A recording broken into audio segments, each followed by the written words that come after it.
So much variety in my life that I absolutely love. But the thing that I have now in my back pocket is that profession that I can fall back on no matter what happens.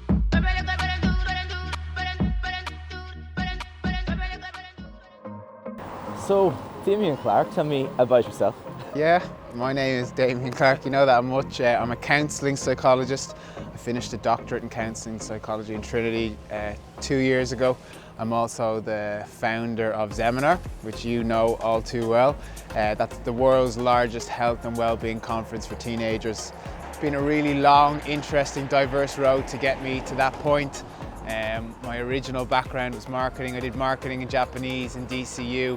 Went back to college to do a HDip in psychology from Dublin, here in Dublin. Huge sports enthusiast, still play soccer, played a lot of rugby in school, so lots of different interests and lots of different variation in my life. You have so many strings to your bow. You have the marketing, you have the psychology. How did you find school, first of all? Look, I actually loved school. I loved the social part of it. I had loads of good friends. I loved sport.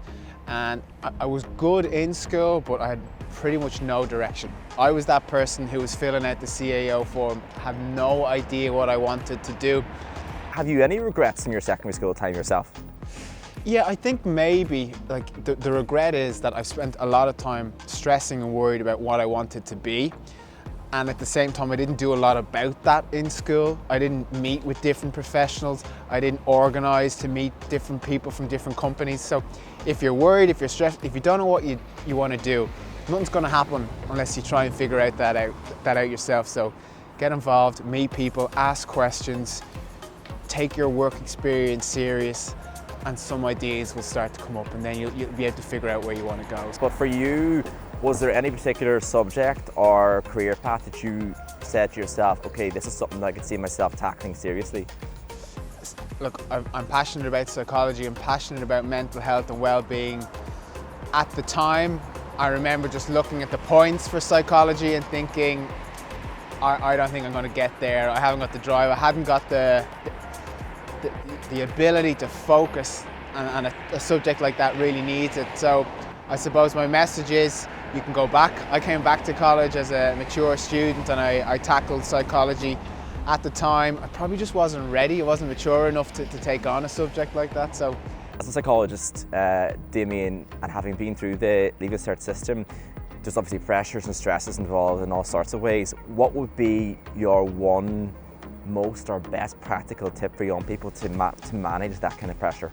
I've already used the word, the idea of being overwhelmed. I think it's really overwhelming to try and pick a subject in college. I think the idea of going to college, the leaving cert, the pressure of getting good points, peer pressure, pressure from your parents, can leave people feeling really overwhelmed and stressed. When we're stressed, it has a negative impact on our ability to perform, to function, on our overall sense of well-being. So if you're feeling overwhelmed and pressured, don't suffer in silence, don't try and bottle it in, get help, speak to people, speak to your teachers and parents, and they can help you. What were your own motivations then for studying in secondary school? The honest answer at the time is I wanted to go to a good college where I could make loads of friends, play sports, somewhere that was convenient to me. Now in the long haul, that's not really where you want to go. So looking back, I think it's really important to kind of try and nail down some sort of a profession or trade. If you don't know what that is right now, it's okay, don't panic, relax, you will figure it out in time. After college, I picked a subject that was quite broad, and that served me well. In time, I really suggest that everyone try and nail down one profession, one trade, something that they can fall back on, and there's just a greater sense of relief and security in your life going forward.